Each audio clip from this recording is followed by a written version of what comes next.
My name is Birondwa. I'm Asiimwe, and you're listening to the Crossing the Raging River podcast.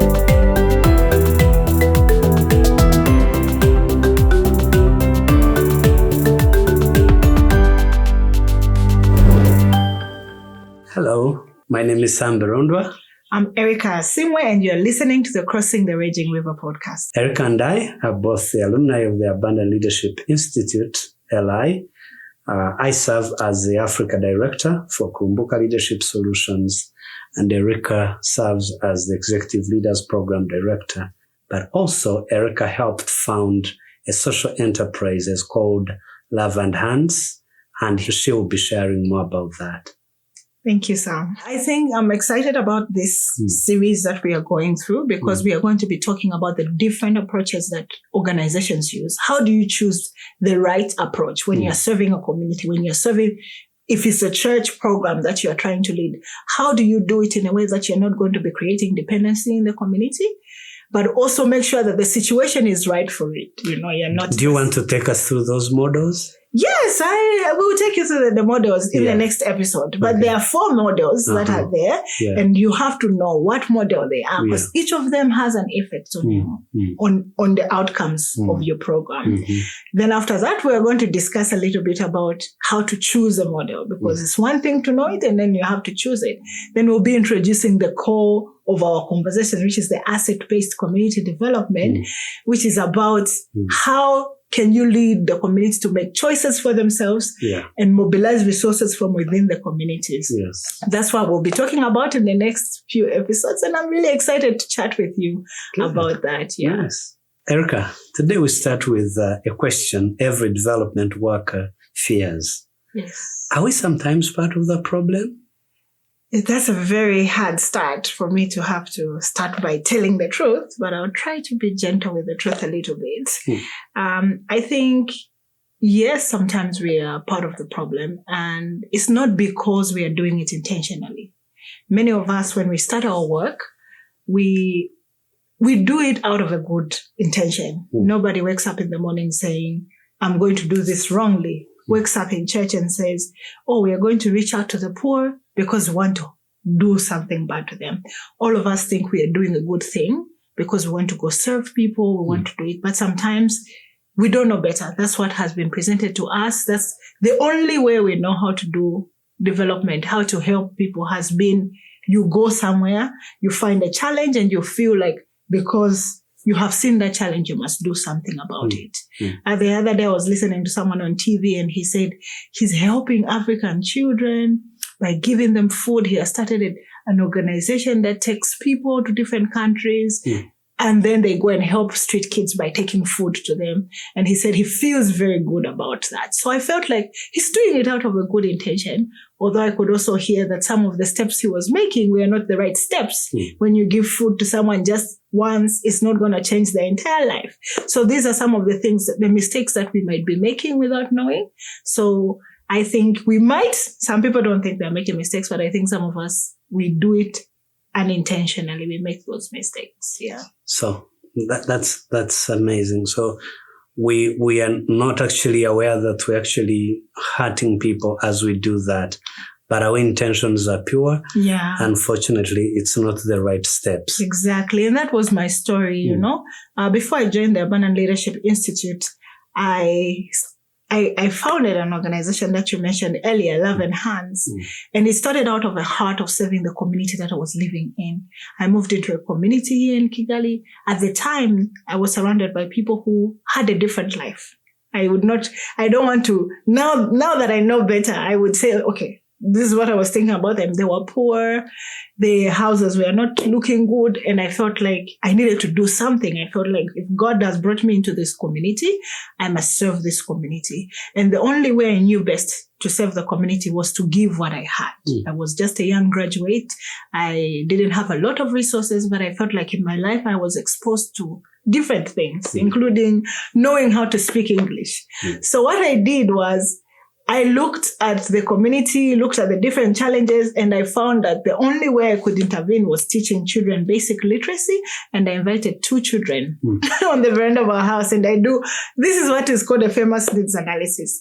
I asked 2 children if they could read by giving them a book that was written in English to read.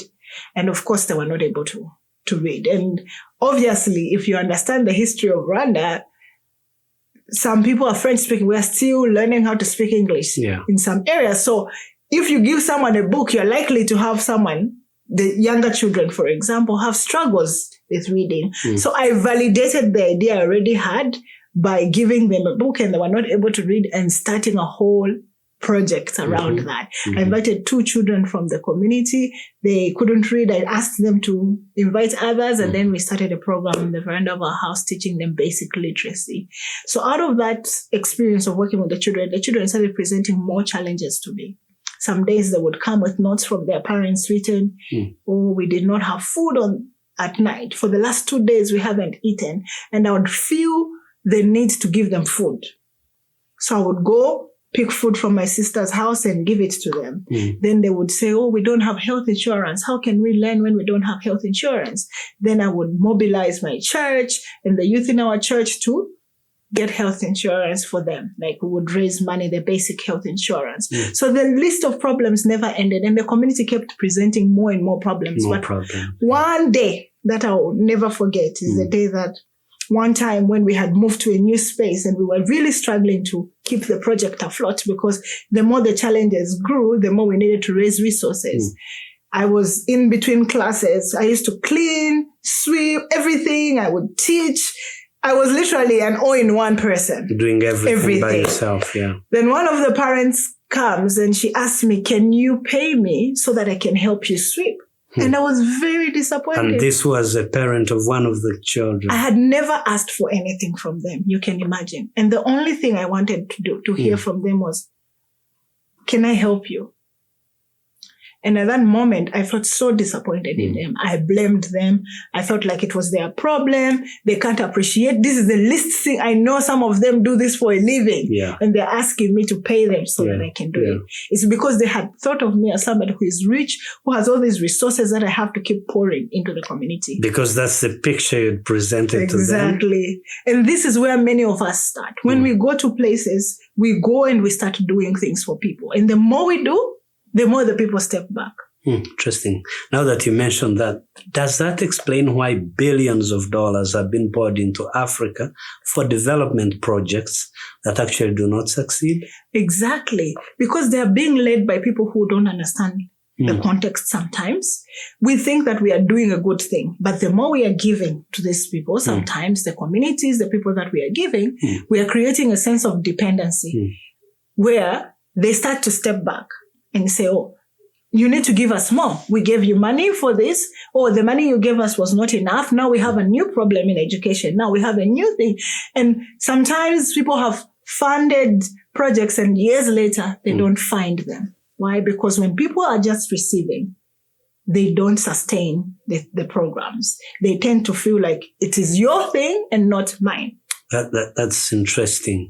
When people are on the receiving end, they do not sustain the program. Exactly. They don't. Because they were not part of conceiving the idea in the first place.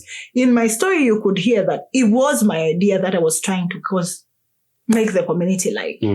And I was doing everything. I was not inviting them. I felt like these people are incapable. Sometimes when you are coming from a privileged position, it's easier to feel like you have to do everything for that community.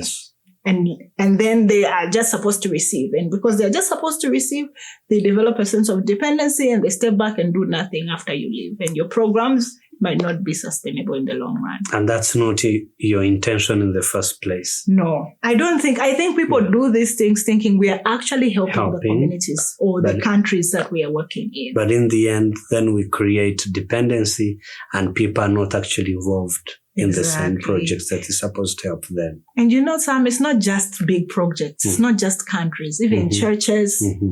Some of us have programs where we are reaching out to communities.